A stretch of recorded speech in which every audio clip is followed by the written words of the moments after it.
Hello everyone and welcome back to another gameplay commentary of a 2v2 match. Once again I am playing as Eldar. All of these games, this video, the previous one, and maybe a third video were all recorded in one night where I was just focusing on learning Eldar and sort of practicing them in a team game. So yeah, lots of Eldar practice getting in here, which is very nice, as they're a very fun race to play with. So here we can see pretty standard stuff. Just sending Bone Singers out, and whilst this early game is playing out, pretty standard as always, I will just give a quick shout out to SolemnSalmon, who is the person I am playing with in these team games, or for all of these recordings, whether I do a third video or not, doesn't matter. SolemnSalmon does have his own YouTube channel, and he's currently doing a playthrough of Sniper Ghost Warrior 3, I think it's called, so if you want to go watch that, by all means, do send him a shout. But back to the topic at hand, Dawn of War 3.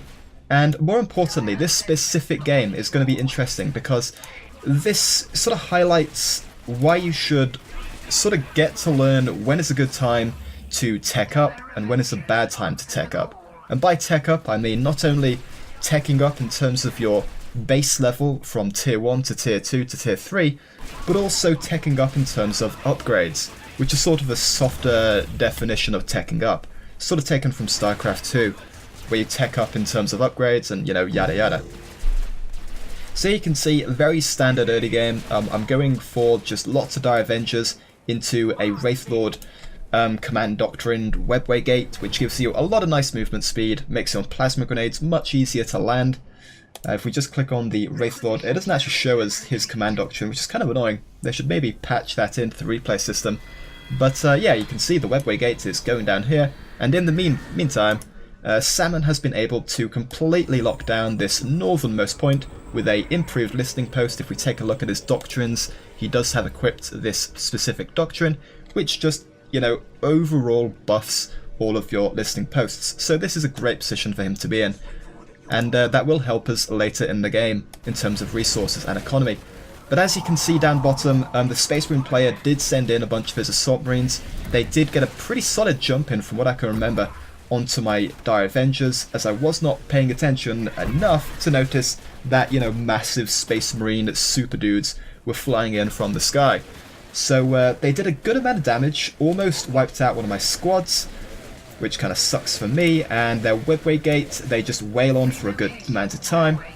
I start relocating, and I do get it out in time before it blows up, which is pretty sick for me, as rebuilding that would be a lot of power wasted. And power is easily the most valuable thing you can have in the early game, because it means you tech up faster to tier 2, which means you can field exponentially more powerful units, you know, as soon as you want to, basically. So if we remove the Fog of War, we can see what they're doing. They're focusing more in the middle of the map, as well as the bottom of the map. And it's essentially similar to the previous video, actually. I'm facing a lot of support from both of the players on my side of the map. And this means that I have to play super careful, as I'm facing off against a lot more power and damage than I otherwise would be if I was facing one single opponent. So yeah, this strategy of the webway gate coupled with Dire Avengers and just playing, you know, back and forth with them is probably the best one I could have chosen, given that avoiding damage is really the name of the game here. And you can see I poke in with my Dire Avengers, and immediately the Assault Marines are just trucking their way forward to support the Eldar player. So I managed to wipe out the Dire Avenger squad here, and I do actually leave my webway gate back here, which is a bit of a mistake, but as you can see, it does cover the area that I'm fighting in just about, if I'm playing more on my side than their side. So this isn't terrible. It's definitely not terrible. So once again, playing against two players, this means that I'm never really going to win a fight completely. I'm never going to push them off unless they really screw up. So just poking in, doing a bit of damage, knocking out a shield from an Eldar unit, taking out a couple of Space Marine models, that is the best I can hope for. And as you can see, just continuing to build up my forces, 33 pop cap, Salmon is currently on 20, and the other Eldar player is on only 14, and the Space Marine player has the bulk of the power on 32. So pretty much we're still very even in terms of pop caps over the two teams. But I poke in again and realise that all of the assault marines are somewhere else on the map. Obviously, I don't know they're in the middle, but I can see that since they're not fighting, that they are not going to be a danger for this initial advance. So as you can see, just poking in, doing a bit of damage to these shields on the striking scorpions, knocking them down to half health, which is pretty nice. And once again, regular as clockwork, the assault marines just trundle on over, you know, seeing that I am still determined to pressure this bottom point. And this is actually fine for me because it's buying so much space on the map. And as you can see, Salmon is able to capitalize on this really nicely. I would say that he probably should have led with his striking scorpions, but you'll see why he didn't in a second. He plays really sneaky, and with them in the brush here, in the invisible stealth cover, he is able to ambush these assault marines. And this means that a lot of the pressure from the bottom of the map, the south, is alleviated. And I notice that this fight is going on and realise that there's a lot of power represented by the Space Marine player in the middle here, so if I support this with my Dire Avengers, I will be doing both of us a huge favour. So yeah, we essentially wipe most of those assault marines from the Space Marine player on the other team. And as you can see, his pop cap went from something like 33, I think it was, all the way down to 4. So for all intents and purposes, we are now playing against one player. And if we take a look at the Eldar player, he is on a fairly measly 14 pop cap. So as you can see, I'm just poking in once again, realizing that we've taken a huge advantage, a huge lead here. So with all of these troops that I've been churning out in the backlines, I am very able to assault this southernmost point. And this is a very good turning point for this game, as it means that we can take out all of those generators, cripple their economy even more, as well as take the nice map control that this represents in the southern portion of the map. So Striking Scorpions infiltrate the heavy cover, completely bypassing its effectiveness, and essentially wipe out these Dire Avengers here. Meanwhile, horrible death is happening to these opposing Banshees from... is it Alpha Hippo? I think it is, Alpha Hippo, there we go, that's his name. So Alpha Hippo is attempting to push back this advancement, but as you saw with the differences in pop caps, I am very clearly well ahead of him in terms of numbers. So yeah, there's not much chance of him being able to do that, sadly enough for him. And you can see with the improved listening post-doctrine, Salmon is able to just lock down the centre in a very similar way to what he did up north. And you can see that he's actually upgraded this once already, so our economy is very stable and solid at this point in time. So, given that I just took a fight and secured the southernmost point of the map, I'm very safe feeling for going for this sort of shield generator objective assault, especially with the Striking Scorpions, as if we take a look at their critical strike, you will notice that, hang on, here we go, the melee true damage, that is their critical strike hitting. So they go from normal damage 85 to true damage, I think it's, yeah, 160, so they not only gain true damage as a property on their crits, but they also gain double damage for each crit, which is, you know, that's maybe one of the reasons why they are just so powerful. They gain 2 bonuses on their critical strike, the true damage, which makes them incredible against vehicles, buildings, and, you know, objectives, and the increase in damage straight up.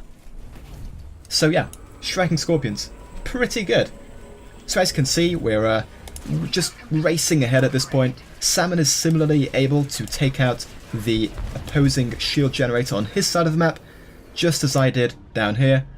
And yeah, this is essentially the game snowballing out of control for my opponents.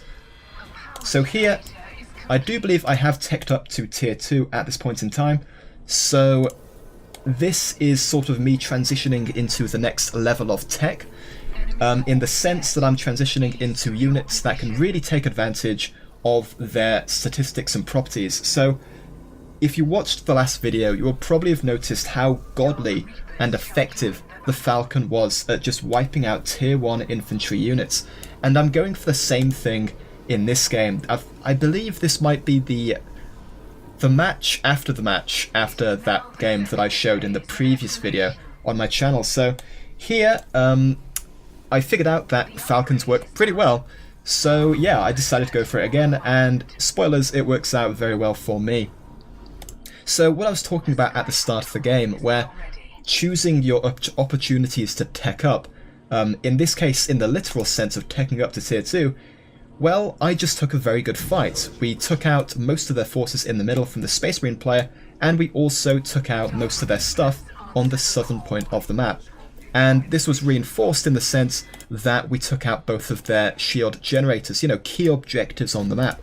So from those, I gained the resources that you get as a reward from destroying them, and from that, you know, just an additional layer of confirmation that I am ahead and safely able to tech up to tier 2, which is what I did. So from here, I'm able to summon 2 Falcon grav tanks, which is very nice for me, and in this one I do believe I've loaded up 2 squads of Howling Banshees. So whilst I have talked up the sheer power of the damage of the Falcon, and that is something very relevant, you know, it starts off at 60 DPS pre-upgrades, and I'm fairly sure the main shot from its cannon does AoE damage, or at least some slight splash. So yeah, the damage from the Falcon as a unit is very significant. But it's also a troop carrier and reinforcement point. Unlike the Orc truck, this gets the ability to reinforce from as a natural thing. You don't have to upgrade it from, you know, the Soul Shrine, I guess it would be for the Eldar, in order to get that aspect of it. Which is understandable, because the Falcon, if we take a look at how much it costs, is very expensive relative to the truck. You know, 250 power. And power is easily the most valuable resource in the game, as it does allow you to build the most, you know, the most damaging, the most expensive units in the game. You know, Dreadnoughts are incredible tier 2 units. I would put them as one of the most powerful tier 2 units in the game, and they cost, I think it's 300 power apiece. And yeah, that just shows how valuable the power... What am I trying to say here? How valuable the power resource is, that's what I'm trying to say, compared to requisition. So there we go, with the sheer power of the Falcon we are able to push in here and take this out, which is very nice for us. Meanwhile, the opponent is distracted here, and this was part of the reason why I pushed in, as I saw like a whole bunch of their forces stuck there. So I'm just going to slow it down to start talking about something here. If we take a look at the tech levels of our opponents, the Eldar player is still stuck on tier 1, as is the Space Marine player. So what does this mean? It means that they are stuck on infantry units, and as I just discussed, the Falcon is essentially the bane of all tier 1 infantry units. If we look at the damage that it does, so that shot there, you know, it cleaved away 50% of that Banshee squad shield, and the second shot cleaved away the rest of it. And the third shot is just going to chunk the squad down. As you can see, it took out 2 models in one shot. So, by being behind in technology and the tier tech level of their main base, they have really gimped their ability to counter what units I'm going to tech up naturally into. Even if I'd gone up into Wraithguard instead of Falcons, they still wouldn't be able to deal with them effectively. Admittedly, all of those Howling Banshees would have been annoying, as they would have tied up the Wraithguard in melee, but the sheer health of the Wraithguard would have been very hard for them to deal with, as they would not have a similarly powerful unit to counter the Wraithguard with. If I had gone with Wraithguard, of course, which I didn't. But as you can see, the choice to go with Falcons definitely works out. The sheer amount of damage I'm putting out here, 2 Falcons alone are just destroying both of those, you know, 4 elite point cost elites. Jane Czar goes down, Gabriel Angelos isn't doing much relative to how much my Falcon is, and I essentially wipe out all of his units. Now, what we're about to see is a horrific level of carnage. Look at these juicy tier 1 Devastator Marines. and the Dire Avengers, of course. Let us see what happens to them after I finish off Gabe here. Let's get some close-up. Juicy, juicy death. Okay. What happens when a Falcon shoots a tier 1 unit? Just to rub this in. Let's speed it up to real time, shall we? Ooh, that's one Dire Avenger squad down. Look at the damage. 3 Falcons. I mean, at the moment it's just 2 shooting at them, to be fair. But 3 Falcons, and there's nothing they can do against it. Absolutely nothing. They're out-teched, out-damaged, and yeah. Essentially, they are pushed out of the game from this point on. So, this was a really cool game in terms of just showing how to take a lead and making the most of it, because in the same vein, whilst my opponents didn't tech up, and that was their misplay, I did tech up, and that was a good choice, because I was able to field units that could just further my already present lead in the game.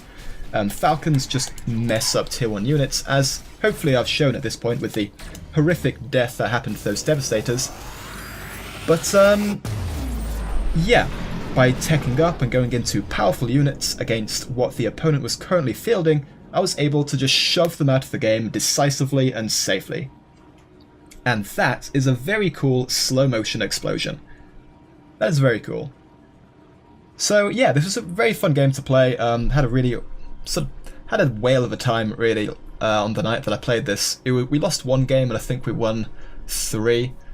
Yeah, it was a pretty good night.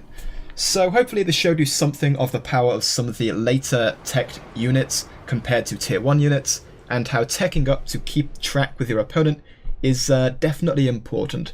So yeah, hopefully this is entertaining and somewhat informative. As always guys, more Dawn of War 3 coverage coming up fairly soon. And yeah, hopefully I'll see you in the next one. Subscribe for more, and yeah, have a good day. Ta-ta.